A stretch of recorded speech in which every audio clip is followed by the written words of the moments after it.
Welcome to the Spawn on Me podcast. This is your host, Khalif Adams. I am here post PAX, chilling in a wonderful location of Kihei, Hawaii. I am filming this, or recording this, I should say, from my balcony overlooking the ocean.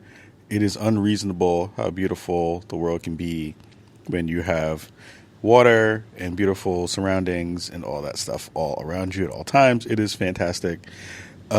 Yeah, it is a good day. I wanted to fill everybody in on some stuff post PAX because I hadn't had a chance to really record anything about it. Thank you to everybody who checked out the videos and content that we had. It was great to be able to talk to people about some of the stuff that we had gotten a chance to see. First off, I have to give a huge shout out to my brother from another mother, Evan Campbell, who is my road dog. He has been fantastic. Check him out, Darth Burrito, on Twitter. He spells the O. He has a zero as opposed to one of the O's in burrito. So make sure you're checking out his stuff and hire him. He is fantastic at everything that he does. He helped us edit and shoot everything that we captured for PAX and E3 this year. So if you are looking for someone who is really dope at what they do, make sure you're checking out Evan's work because he's fantastic. So PAX was a really interesting show this year. Before everything kind of popped off this year at the main show, there were lots of things happening just in the world of gaming itself. So it was like really kind of a dark time. And I'm going to, again, it's like all the stuff is prefaced with, we all understand the kind of foundational parts of, what the video game industry has been going through for many years at this point, since pre-Gamergate and Gamergate. So, you had all these conversations in the past couple of weeks about conversations around abuse and conversations around,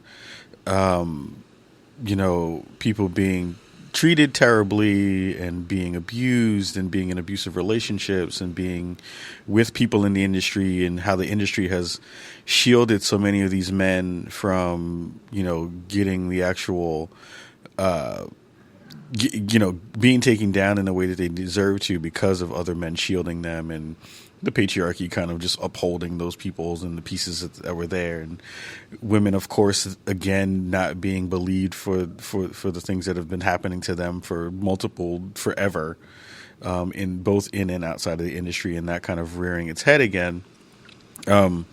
It was a really dark kind of cloud that was hanging over, the gaming industry the week before PAX. And I was really not looking forward to going to PAX, to be honest. I was like really excited at seeing friends. Of course, it's a thing that you always really love and enjoy, but it felt really dour. And it felt really not great to be going to try to celebrate, doing cool and fun stuff when people that I care about and people that I respect and all these other women who had come out and shared their really, traumatic stories of, how people have, abused them and treated them poorly and have, again, like, not had their day to have justice served. It really didn't feel good to be going into PAX and being able to be celebratory and feeling like things are going to be good in that space. And it was really not digging it. And it's just hard. You know what I mean? Like, as a dude who's hopefully trying to spotlight and to make sure that other people aren't, being terrible in my own personal circles, it's just really difficult to know sometimes what to say and to what to do besides like signal boost the voices of women who are being as brave as they possibly can under the circumstances and doing all that stuff. So, you'd have the conversations around, what should you do and like how much can you say or what should you say. And I'm hoping that we did some helpful bits in that respect and hopefully shared uplifting and giving the space to the folks who deserved it and needed to have it during the time and going into the future. But it's always just really difficult to know exactly what you should do, what you should say, and how to then interact with folks who a week later you're going to be seeing sometimes at, events or parties or things, or, folks who've come to you before and told you stories of abuse and that you wanted to make sure that they're okay and that the especially the women in the industry are okay. So it was, if it was a difficult week for me, I can't even imagine what it was for most of the women in the industry for that week. I can't imagine what it's like to continuously see people who are shitty continue to thrive, in ways that you know that they shouldn't. But again, like we believe women here. We make sure that we try to keep people together and give them a space to, be open to them having us be a place that they can sound off. My DMs are always open if you want to talk, if you want to, discuss anything that's going on, if you want to just vent. We're here for that. We want to be able to share space and to hold space for people. And that to me is the most important part. That's always going to be the most important part, is that we're hopefully trying to be better, as much as we possibly can in a world, in a space that does not afford people to live their best life all the time, and struggle through it and push through those awful barriers and awful obstacles to continue to still be really dope and amazing human beings who are making games in this space and helping to make this industry still be fantastic. So, lots of stuff going on in that part of the space. So then you take that a week removed and then move into PAX the week afterward. And it was really cool to be able to be around people and feel a level of solidarity and to feel a level of togetherness and closeness around this cathartic need to be able to emote about the terribleness that was going on in the industry and continues to go on. But it was really nice to be able to also see people flourish and to see people continue to be amazing and continue to bring their talents and continue to bring their full selves to the space, even with all that happening in the periphery, right? So it's like getting to see so many fantastic women doing their thing and again being like the cornerstones in so many ways of so many parts of what we get to do here on Spawn on Me. So many wonderful, talented, amazing women being able to do that work. And people who uplift us as a show and me in personally, so many different ways. To see them like kick so much ass during that week was really good for my soul, and it was really good to be able to be a part of that in some form or fashion, to be with folks in that way. That alongside being able to check out so many really dope games that came to fruition and that'll be on digital and physical store shelves at some point soon. Like all that stuff really did bring about this good feeling of being able to take a second and step back from the things that we usually kind of talk about and how those things usually work, to make it feel a little bit different and better in multiple ways. Like it really did warm my heart to be able to see people like doing their thing. It was a really good week. Like I have to say, like I came away from PAX this year feeling so good about so many different things.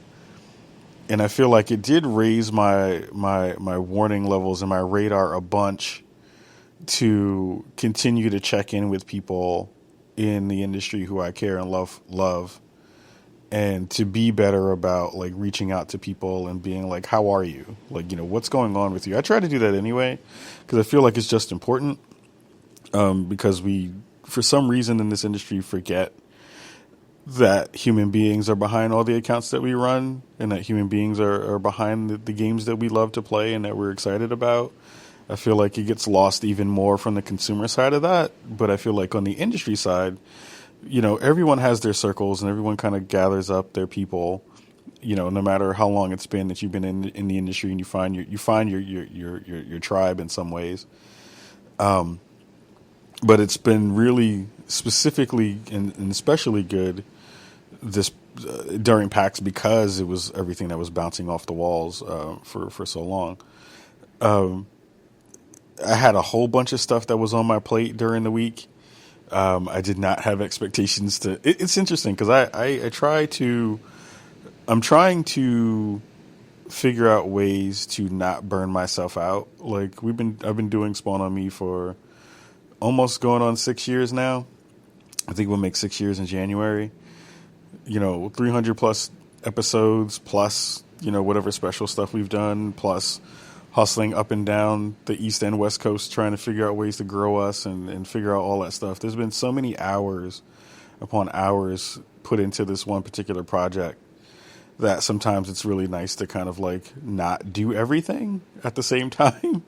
But every time I say that, I wind up not doing that. I do the complete opposite and going full bore into every particular thing that I can possibly do. So I just came off my birthday in August, late August. It is now like the beginning of September. I told myself, I was like, I'm going to do my birthday stuff. I'm going to hang out, have fun, do all that. And then right after that is PAX. And then right after that is my wife's birthday. So it's like, we were going to go away for her birthday, which we are now. I'm like recording this again in Hawaii right now, like for her birthday, or during her birthday. She's not here right now, because if she would kick me in the ass for recording during the actual birthday. She's actually hanging out by the beach right now while I'm recording this, because I was like, I'm not going to be able to do it before I get back home, before Tuesday. And I did it again. I went to PAX and I was like, oh, how many panels? You're just going to run around and hang out on the floor? I was like, no, I'm going to have 4 panels.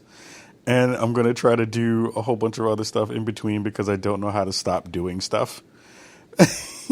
And I don't know how to not try to promote the show in whatever ways I can, and try to jump on so many different things so I can get us out there and get us into bigger spaces, because I'm a weird now workaholic in that way. But I will say, and this is all recorded off of a not great system. I'm like using this, and I apologize if the audio isn't as good as it usually is. I'm recording this on our wireless Go's. Rode wireless Go's are fantastic. I've used that a bunch during the content that you saw on YouTube, but I'm using it now as my stick mic, basically. And so I apologize if the audio isn't as good as it usually is. So I dropped 4 panels. We do 4 panels. I rock one with Pat Bear. Pat Bear, we did a 404. We called it 404ing it. Kind of traipsed down the internet. If you missed it live, you missed out on a really good panel. The audio from that panel wasn't really great. It was just because the systems at PAX are really weird. Like if you've ever done a show or if you've done any content directly with PAX folks, like it's sometimes kind of hit or miss. Like you'll sometimes get audio and visual people who like are really on it, and sometimes you won't. And sometimes when you don't, it just like they don't have ways for you to record your audio in really good ways. So I usually record my panels with my recorder that I have. If you listen to the Indie Mega Booth panel that we did, that was all recorded through their boards on my recorder. So it sounds really crispy and clean. Like their mics are good, but the audio interface stuff is not usually always as amazing as it should be, which is super weird, but that's another conversation. So Pat and I and Abby Russell from Giant Bomb, and I always call her by her actual name is why am I blanking on it right now? I will remember it in a minute. It'll come back to me once I look it back up, and if I forget, then I apologize because I don't have my notes with me. But she was also always amazing. And we kind of just went through the process of looking through stuff on the internet. So Pat basically was like, hey, I want you to pick some stuff from the internet that you think is really funny, and we're just going to talk about it during the panel, and it's going to be great. And it was so much fun being able to dig through some of the stuff that other people find funny. Like I always think that I have a weird sense of humor, which is probably more than likely true. I think I have a quirky sense of humor in a lot of ways, and I wonder if other people do too. But it was really nice to see people who have bugged out styles of or likes on internet stuff too, which was actually really nice. It made me feel good to be able to like point at those kinds of things and be like, yeah, other people do it too. So I picked out a couple of sites, pointerpointer.com, which is fantastic. It's people pointing at other stuff that you just don't know what the hell they're pointing at.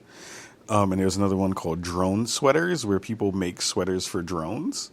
So dronesweaters.com, I think was the name of it.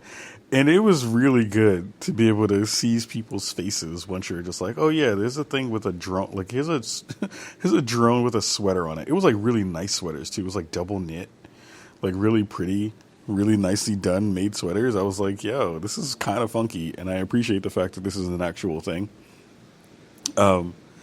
So it was always great because I love Pat. Pat is, I've been a huge fan of Pat Bears for a long time. Like I've been a fan of his, when he was doing a whole bunch of Giant Bomb stuff, and then he was kind enough to invite me into some League of Heel stuff, a couple Paxes ago. So I am now an official wrestler in League of Heels, which has always been a dream of mine. My character Kaka Beware, still lives in infamy, because of my wonderful rendition of the Reading Rainbow song. Make sure you go back into the archives and check out that stuff at some point. So that was always fun. That was great. It's just so much fun to be able to hang out with folks in the industry that you really care for and like. So there's also an interview I did with Pat on the floor. So make sure you check that out because that was fun. Then next up, we did a panel with Indie Mega Booth. Indie Mega Booth panel was super, super good because it just pulled together like industry vets and newbies and folks from both PR and Double Fine, like Greg Rice from Double Fine and Genevieve Saint-Onge from Pop Agenda. So many cool folks. And of course, Kelly Wallach, who's amazing at everything she does. She, runs Mega Booth and all that stuff. So it was like great to do stuff with them. And always kind of, giving a good side and slice of what the industry can be through the art of, building bridges and breaking down barriers, telling stories about, how you've overcome certain obstacles within your game dev and or PR life or, production life in the gaming industry. I feel like it's one of my favorite panels because we always get a chance to talk to people where they're at, which is really important. Getting a chance to kind of dig into the ideas around why people do what they do is specifically important, but also giving them tools to basically figure out how to pathfind their ways to getting around things that they usually find troubling or difficult to do, especially if you're new to the gaming industry space and you just don't get people who are like pull you aside and help you do that work sometimes. So that sometimes it's just difficult. It's just hard to be able to do. And if you're not around folks who are like willing to take that time, then you're just not going to get it without having to bump your head up against multiple walls for multiple years. So I feel like the Indie Mega Booth panel always feels like it brings together so many good aspects of, so many good angles that you are then able to talk to people about the stuff that they do and figure out ways to kind of like help them like kick a whole bunch of butt, like kick a whole bunch of ass in the industry and like get things done. There were a lot of good tidbits in there, I feel. And again, like thank you to the folks over at Mega Booth for bringing me back in for the third year. Thank you to the person who just screamed that outside. But yeah, always great tidbits to come out of that panel, and it always is fun to be able to do all that work. The third panel I did was, of course, with the dopeness that is kind of funny. They keep asking for people to kind of help them do their silly competition thing at PAX, and I always raise my hand for it because it's really fun. Like I again always have to give them props for moving as such a well-oiled machine. Like I know they talk about it often enough about how we're holding this thing. It's a dumpster truck on fire, but it is really impressive to see how much stuff they get done, especially how much stuff Greg gets done during a show. I snagged him for a quick interview. That stuff is on YouTube as well.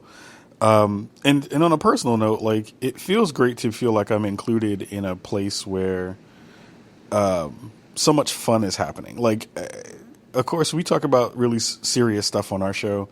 It's been nice to see Kind of Funny kind of start to dig into that stuff in the past year or so. I want to feel like we've helped to influence that in some way through the work that we do. I always want to feel like, since we've been doing it for so long, that we're hopefully influencing the space to talk about really smart and interesting and sometimes hard things. And it feels like, I'm hoping that we've rubbed off on them in that way. And I feel like they have rubbed off on me in a way of like not wanting to constantly talk about the hard thing, even though it is always necessary to have that kind of conversation. I mulled around in my brain about that stuff on my Twitter timeline the other day of just like, it's increasingly difficult to constantly be down on everything. It just doesn't feel good for my personal soul to be angry about everything all the time. But it also feels like if we're doing what we're supposed to be doing here in not only the podcasting space, but in the video game space, like that's our job. Like, I feel like that's the job of Swan on Me, is to continue to hold people to the fire, and speak up where we feel like we have a voice to do so, and always feel like we're, helping to contribute to the conversation. But when we feel like we're not contributing to the conversation in a real way, I may not say something about a specific thing. I may let the space do what it already does. And of course, because there's so many wonderful, already brilliant people who are talking about things, that sometimes adding to the chaff doesn't necessarily help anything. It's a time where I want our audience and our community and Chicago in general to be like, hey, Ka, I want to know your thoughts on this thing, because sometimes I may not offer it up because I don't know if our community cares about it. So it's always one of those things of just trying to make sure that I'm using good energy to bring about good conversation and continue to be nuanced about things in ways that matter, because I feel like that's the actual value to what we do at the show. Like, I don't think you always need to be first. I don't think you always need to be the loudest. I think you need to be nuanced and smart about a thing before you jump into a conversation, because that is what adults should do. If I'm being honest, I feel like that's the thing that should happen, as opposed to just being out and about and just running your mouth about nonsense all the time. It doesn't really make a lot of sense. So, Kind of Funny was fantastic. I made it past the first round this year. Instead of getting botched by it last year, because of the unreasonableness of the games that were picked by Greg Miller, TM. There were some more unreasonable games that got picked this year. We're only in the first 30 minutes of this episode, and that goes on the radio, so I can't curse yet. I got 7 minutes till I can cuss. But there's a game in there called Chicken Horse that we got a chance to play, and that game is the worst game of all time. I hate that game. I hate that game with every part of my soul, every part of my being. If there were other parts, if I could like split myself into two, we would both hate it. It would be really good though. Mad shout out to the folks who made Chicken Horse, because that game is ridiculous. It makes me want to play so much more of it now because I never really touched it before. Mind you, I am uber happy that I did not play the game that wound up being the last game to decide the championship, which was between homies Josh Stein over at Mixer and Cameron Hawkins over at DualShockers. Cameron wound up taking the chip and wound up winning the cup. And I'm extremely happy for him. So now every time I see him, I scream the champ is here, because he is fantastic and has been doing great work over at DualShockers and just in the space in general. Like, there are people in the industry who you meet, and we kind of met at E3, I think, this year, and he was really excited to meet me because he was like excited about the stuff that we do at Spawn on Me. And then I found out and read some of his work, and I'm equally as excited for him to see him grow and do so many cool things in the spaces because he deserves it. He's like a young cat who's like grinding his behind off out here. He's like busting so much behind, making great content, and like he's at events and he's asking good questions and he's doing good interviews, and he's like, it really makes me happy to see young cats kind of striving out here and being uplifted by not only the outlets but other folks who are like in the space. Like, he hasn't been doing this work that long for what I can tell,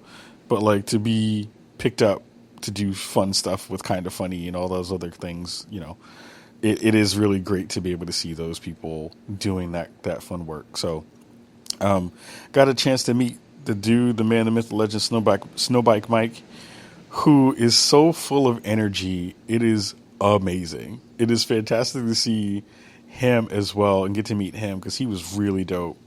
I want to do some stuff with him because he's a lot of fun. I met him at the Predator Hunting Grounds booth.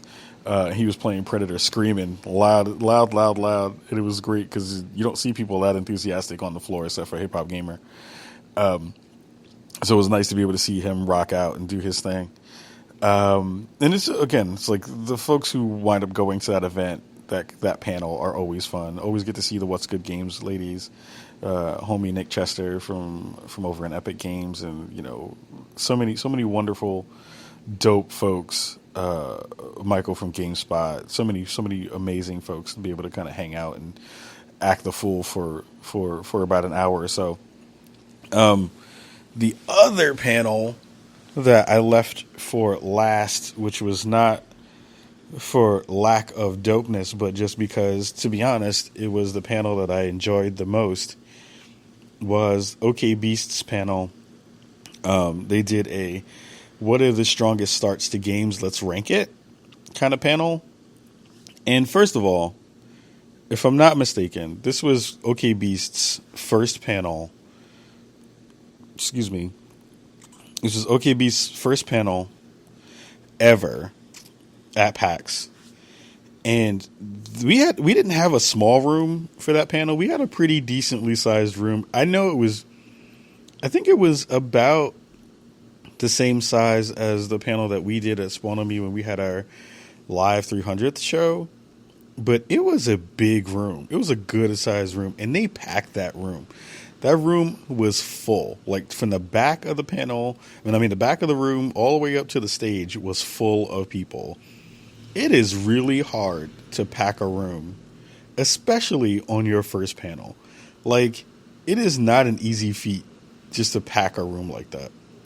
And Blessing and Alex and Youssef, who was on the panel from Ubisoft, and myself, and it was one other person. I can't remember his name right now. I'm sorry. I apologize. I came away so like. Here's the thing. I'm gonna gloat. I'm gonna gush a little bit about OK Beast real fast. So, if people have been paying attention to stuff I say on the internet, thank you for one. 2, what are you still doing there? Because I'm a weirdo. 3, thank you again for checking out the stuff that I talk about. You've seen me talk about OK Beast over the past couple years, right? Like I say this without any trepidation. I say this without any just like worry about it being something where people are going to check me on it.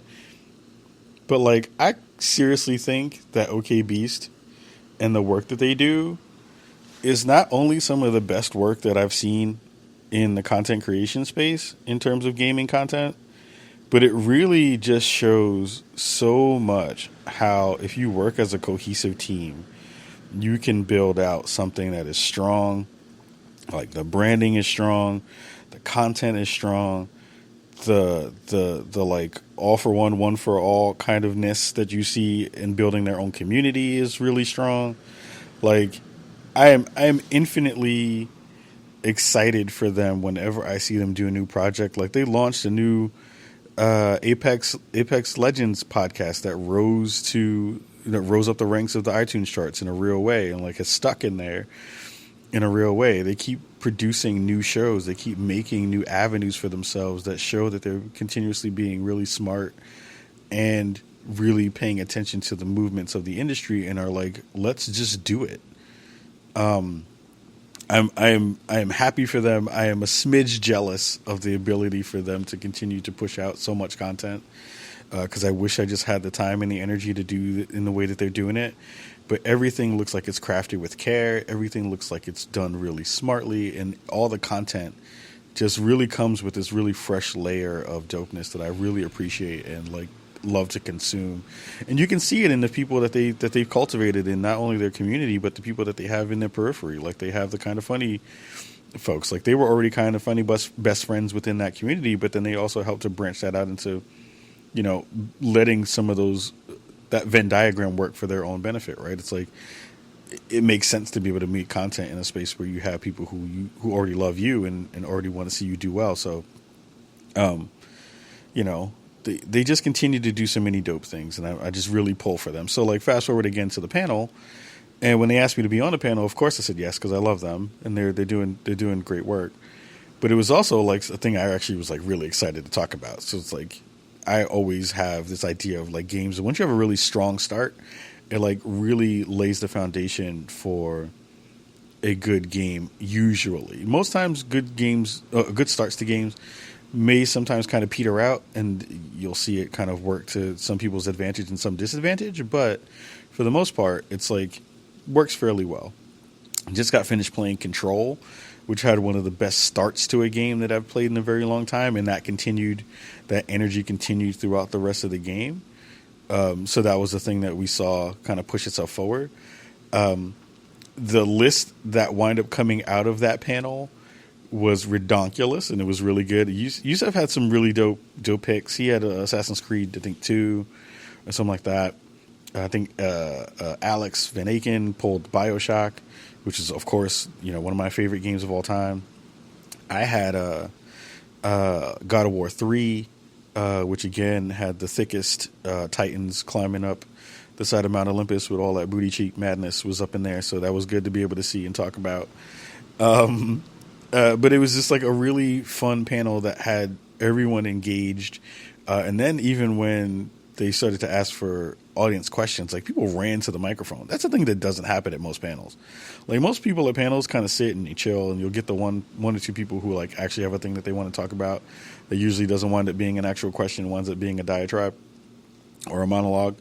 But it was like really amazing to see how many people were involved and ready to be involved. Greg Miller showed up there and again did his thing, and it was always nice to be able to see him rock out because he continues to do that kind of work. But I'm like so really like proud of that crew. Like I hope that they figure out ways to continue to grow and to continue to refine the stuff that they do, because a lot of it really works all the time and it works really well. But I was just like, I told Blessing after the show, I like gave him a hug and was like, fam, I'm so proud of you, man. Like y'all are killing it in a way that is rare and in a way that is special. And I want that you all to like continue to keep those good vibes amongst yourselves, and then use that good energy to push out good content and to build other people up, because y'all are like doing it in a real way and doing it in a way that makes other people proud and gives them, massive love for y'all. So, Blessing and crew and OKB's fam, like I love y'all. Thank you so much for having me on that panel. And it really did mean a lot to my old ass to be able to rock with so much youth and get that youthful energy within me. And it kind of pushed me forward through the rest of the show, where I got a chance to check out some dope games, which was the whole reason for going. Some of the stuff that I came away with that was really surprising: Disintegration from Private Division and V1 Entertainment, is it Entertainment or Interactive? I think it's V1 Interactive. Got a really dope interview with the director on the game. Again, check that stuff out on YouTube. That was my surprise game of the show. Like, I did not have an expectation for that game to be as cool as it is. I thought it was going to have one of those issues where it didn't know what it was trying to be, and therefore it was going to be a hard sell for folks who are out in the world.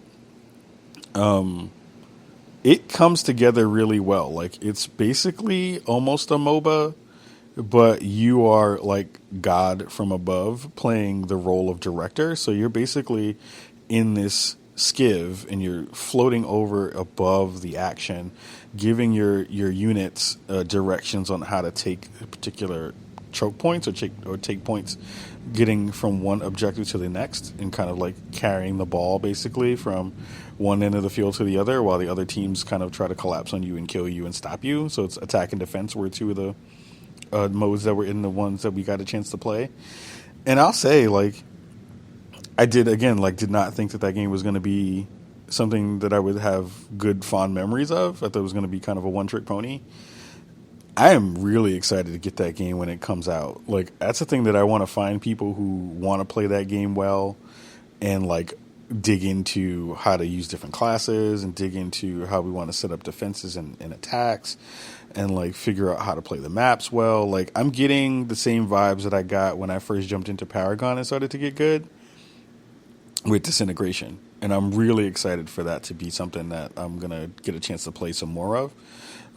So keep your eye out on that. I'm hoping that we're going to get more videos and more stuff soon. We've been getting pretty good in with the folks over at Private Division, so I have a feeling that we'll be able to cover it more and in more in-depth ways, which makes me really happy. So check out Disintegration stuff, like look up their stuff online, because they're pretty fantastic. The other game that I was really excited about was Predator. So Predator Hunting Grounds, the fam Gio Corsi from over at Sony brought us over there to go check out the game. And first of all, I got a chance to see my homie Tremel Ray Isaac, who is working on that game because he moved over from the Lawbreakers team over to Ilphonic, makers of the Friday the 13th game. And I got to see his homie really quick and get to chop it up with him, which always makes me happy because I love Tremel. Tremel's freaking amazing. And then I got to jump on the game itself and played as the Predator. And let me tell you, like, it's still early. There are some things that they need to definitely work out in terms of movement, in terms of how you kind of get from the treetops down to the ground to kill people as the Predator. But the thing that they have nailed is the aesthetic. They have absolutely pulled in all the goodies from the 87 movie and have made you feel unstoppable in some ways. You can die. I almost died twice. I did not die because I'm good and I'm really good at video games. But I almost died. But all the things that make you want to play as that character in the same way you wanted to play as Jason definitely translate over in really good ways, but it has this other layer of stealth that you didn't have as Jason in that same way. So, like, I was running across the treetops, and I used my X-ray vision, my heat vision to, like, look for people and look for gunfire. So it's like you have the other folks who are on the team as players, but you also have an AI who is trying to, like, battle them. And then if the Predator aggroes them, then they'll kind of start to attack him too. So it is this, like, interesting balance of, like, trying to fight off not only the human soldiers, but the AI, while the AI folks are battling the humans. So the one thing I'm a little bit sad about is I didn't get another chance to play as the human side to see what the gunfighting felt like and see how the shooting felt. But as the Predator, one, I killed everybody on the team because I'm dope. Two, it just felt really good. Like they're nailing all those parts of that game that you would hope you would get from a game like that with that licensed IP. And for them to be able to do that was just really smart. Like, it just felt really good for them to be able to knock that out in that way. I'm really excited to play more of it. I'm hoping that we'll be building some more relationship with the folks at Ilphonic because we did some really good work with them on the Friday the 13th stuff. But now they moved over to this. I'm like, maybe I will one day finally get to track down my Raphael Sadiq interview that I've always wanted to do about how he got involved with helping to build Ilphonic as an actual company, because that's the thing I've always wanted to be able to do. But Predator Hunting Grounds, felt great. Like, weapons felt good, stabbing people, jumping on them, pouncing on them, using my optical camo, healing up, all that stuff felt good, even in super early alpha phase. They just need to fine-tune things and tweak stuff. And then we'll see how that kind of goes. But it's in a good spot, even this early, which was really fun. Ready Set Heroes was another game I got a chance to play over at the Sony booth, which is basically like a co-op competitive game. So you can play co-op with your friends but you can also play competitively against other people. So it's like you're in these dungeons. You have these really cute characters that you can pick. And you're kind of digging through the labyrinths and going deeper, deeper, deeper into these I'm not going to call them caves because they're not caves. It's basically like you're going from level to level. The lower that you go, the better the loot you get. And then that loot at a certain point you will then use to fight the enemy team in a like battle royale kind of thing. You're like fighting each other. Not battle royale like 100 people versus 100 people, but like an all-out fight towards the end of that dungeon. Got a chance to play with Gio Corsi, and they won right at the end. He and his team, which made me salty, but I love them anyway. But it felt good. Like it was a really fun mix of like roguelike-ness, where you kind of get stuff based on the RNG that's given to you throughout the matches, and then getting a chance to dig through and loot up for stuff that you only get in that round. But there's some cosmetic stuff that you keep, but none of the actual like loot from the gameplay that you get you hold, because it just changes every match, and it would give you a really weird unreasonable advantage once you were playing that way. But it felt really fun. Like it was a game that I can definitely see. It felt a little bit. It gave me a little bit of the Fat Princess vibes, which I love that game. But in this like other competitive way. So it was nice. We like fought through these dungeons, looted up, and then towards the end, our team fought their team. And although we lost, it was like a really good, like quick melee brawl with some magical abilities in there. And then also like you had enemies in the arena too that were trying to fight us. And it was like hectic, but it didn't feel stressful.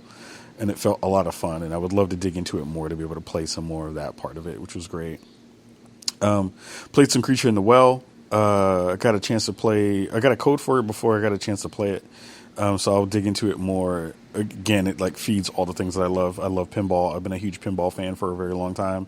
The aesthetic on that game is impeccable. Like they've nailed it in the ways that they've been able to visually represent the monster in that game, and also add the layers of the pinball aesthetic. Like again, like fonts are a huge thing to me. You make like sexy fonts in the game, it always works.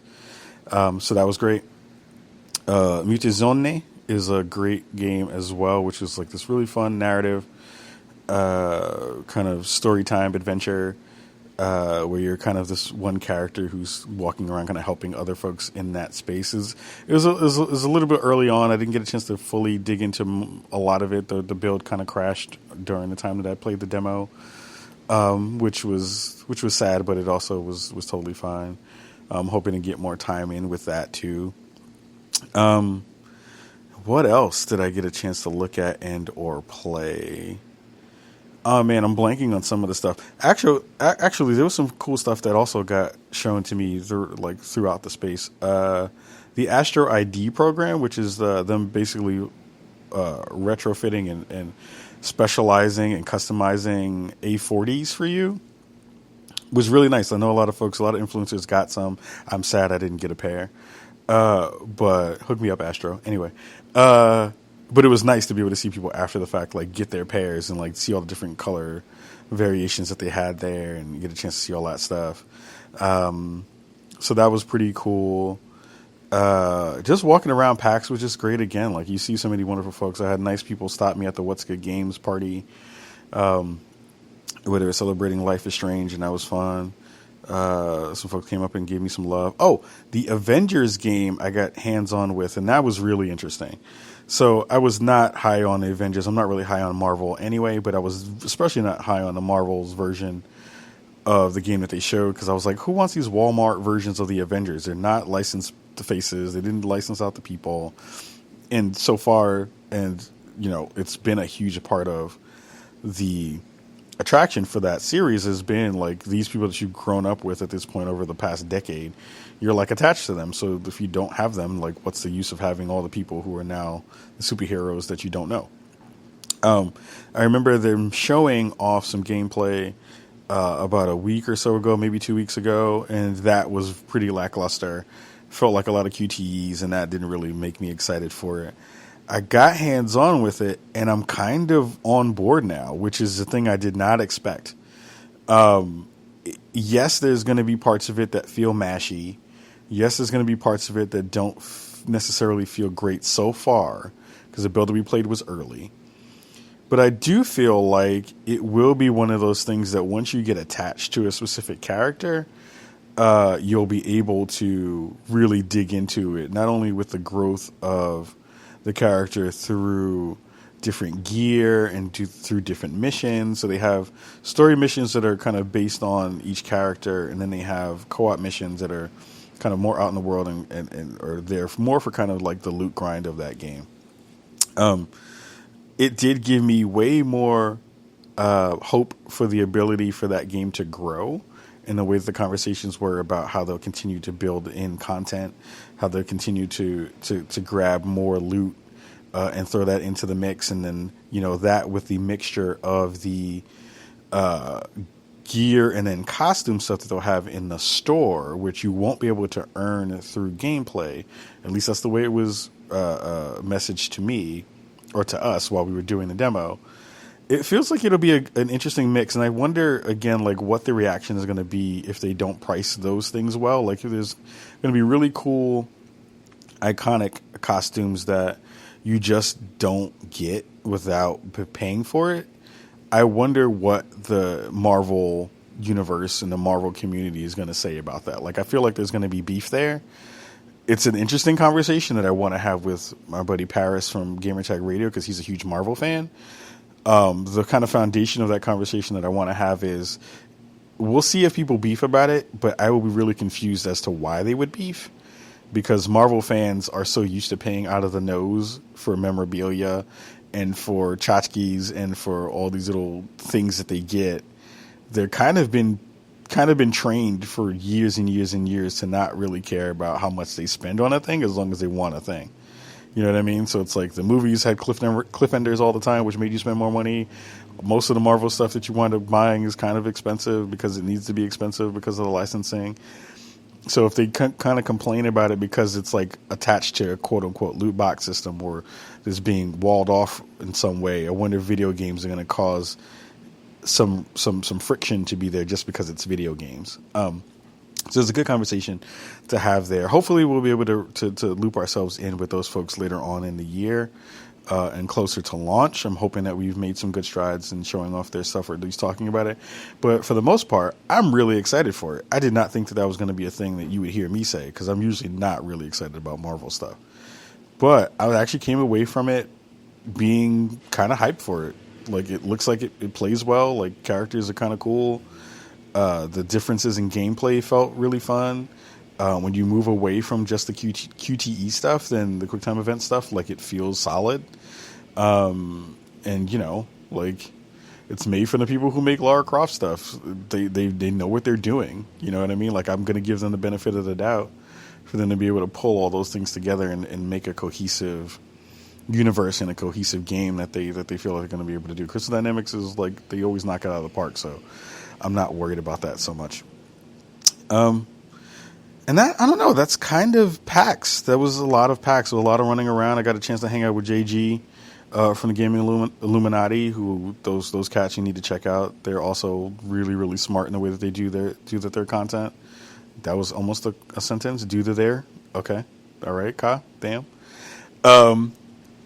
And yeah, it was a blast. I had so much fun. I always love going to Seattle. It's always fun to be able to hang out in such a cosmopolitan city in that way, and then go home and hang out and do that kind of stuff. And thank you to everyone who, again, checked out our work over on our YouTube channel. We're continuously trying to figure out ways that we can build out good stuff there and do good work. It's been interesting to be able to see how that has come together, and it's been great to again have Evan and other folks support us in that way with their time and effort and energy.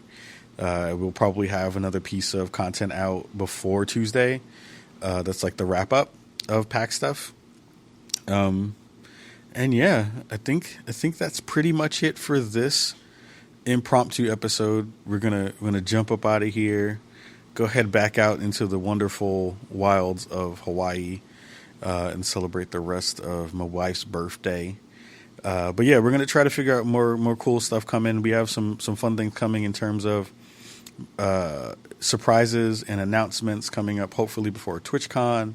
We're going to try to do some fun stuff and revamp our Patreon, especially if, apologies to everyone who's been supporting us on the Patreon side. We love you and thank you so much for all your work. I have not been good at getting you new content. I suck at that, and I'm trying to work on that and make that better.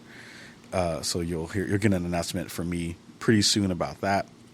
And again, make sure you're subscribed to our Patreon if you have the ability to do so. Make sure you're supporting us on Twitch. We're going to try to broadcast more often. I did a little fun impromptu NBA 2K stream the other night. That was a lot of fun.